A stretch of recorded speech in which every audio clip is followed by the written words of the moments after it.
Welcome to Books and Blue Stockings. I'm Betty Bookworm and I read way too much into things.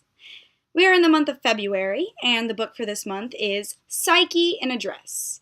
It's such a pretty cover, isn't it? It's so pretty and I'm pretty sure she looks naked on the front, so that's good. Just don't even listen to the review. Just buy a book with a naked looking headless woman on the front. Ew. Ew. Not headless. But yes, Psyche in a Dress. Very good book. It is the story about a girl named Psyche who, after she separates from her lover, her first love, and her true love, as it turns out to be, she sets out on a slew of ill-fated and tumultuous relationships. That's a fun word. Tumultuous. Anyway, I'm going to do that thing where I keep saying a word over and over again until it loses all meaning.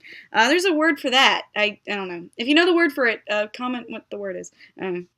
So this book is a very beautifully written and poetically written story. And when I say poetically written, I'm not just like, oh God, it's so poetic, man. It totally gets me. Spring awakening.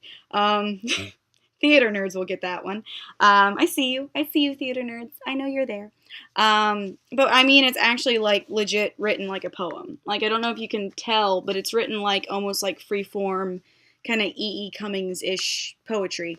Every so often it'll have like a kind of like a prose section to like start off or end each chapter to kind of like I guess give more insight into what we just read. It's kind of nice. It's interesting, a little bit repetitive in that sense, but not too redundant. All this repetition is getting redundant. Anyway, Psyche in a Dress. I don't know if some of you Greco-Roman mythology nerds might recognize that name. Psyche is actually a girl from Greek mythology. This whole story kind of centers around a lot of Greek myths, not just Psyche story, but like Psyche story, Echo story, Apollo story with the Maenads, Persephone story, like a whole bunch of stories. It's a first-person narrative, and she kind of uses Greek mythology, each little myths, to represent a part of her life. And just different parts of her story. It's pretty cool. For those of you who don't know, Psyche, the story of Psyche is there was this really beautiful, beautiful Greek girl, as these stories usually start off with, and Cupid, or Eros, as the Greeks would call him, fell in love with her. And, but he doesn't want her to see him because Aphrodite might get mad, the goddess of love, she might get mad because gods and goddesses just get mad at everything. Read stories. They're just always mad.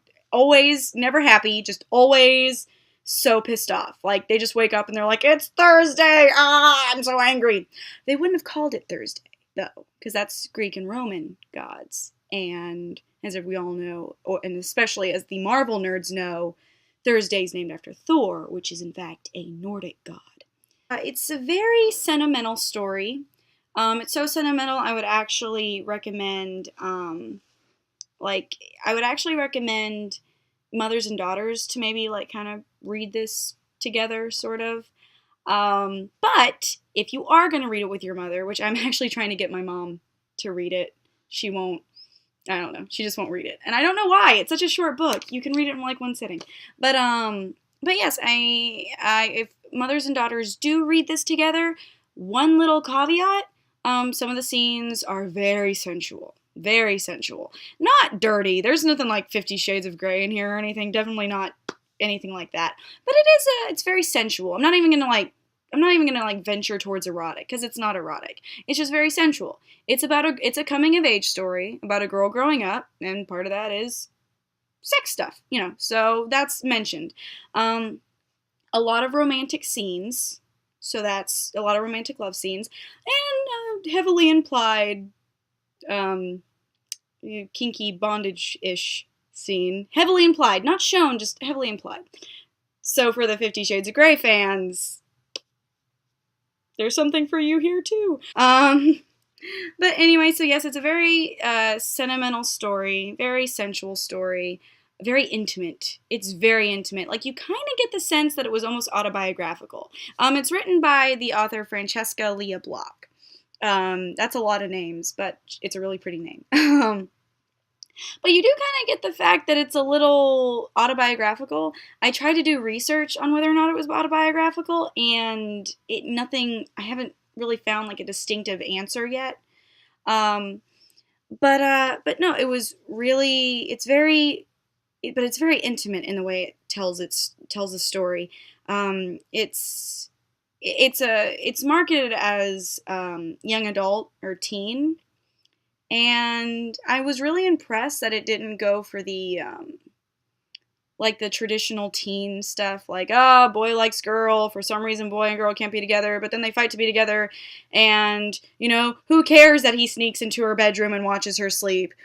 But it's like, it's not your run-of-the-mill, teen adult fiction. It really actually explains what happens when you grow up and you experience love. It's very realistic in that way, but it tells it in kind of a fantastical fairy tale like way. So it kind of like traps you. I would recommend this book just for anyone dealing with heartbreak. I really wish that I had read this book, at certain points in my life. Because it's like I read it and I'm like, this speaks to me. But I would recommend this, for anyone who's ever dealt with heartbreak. Anybody who's kind of like, I don't know, venturing into adulthood, maybe you're about to go into college, maybe you just left college. One of those two things. It handles the concept, it handles like the whole coming of age genre, and it handles, the growing up stuff. It handles it, even though it is kind of fantastical and fairy tale-ish in some parts, it's still very mature. And oddly enough, realistic. Like, it doesn't just be like, oh, your true love is out there and you're going to find him and you're going to do whatever it takes to find him. That's not how real life works. It's a little bit muddier than that. And this handles it very well.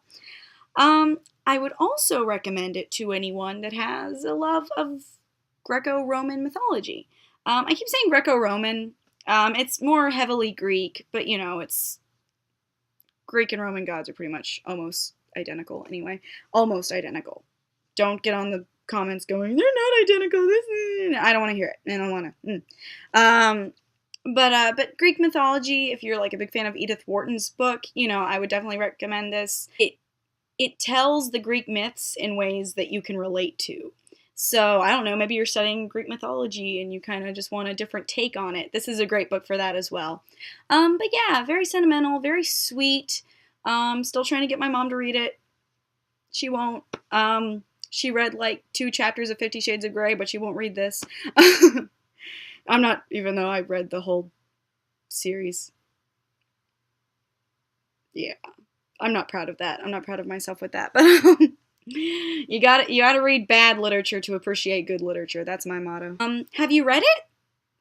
Do you want to read it? I don't know.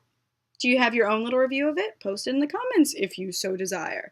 If not, just go read it. Just go read the book. Or have you read a book that's kind of like it?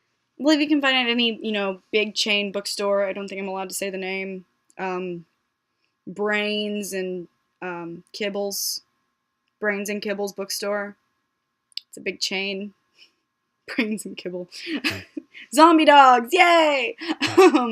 But yeah, if you can't, they'll probably order it for you. You can really order almost any book, movie, or CD, vinyl, anything from there.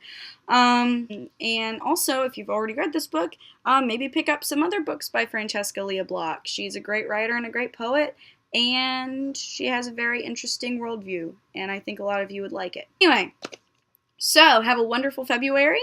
I'm going to be coming at you with more videos and more reviews this coming year, and I hope you have a great day.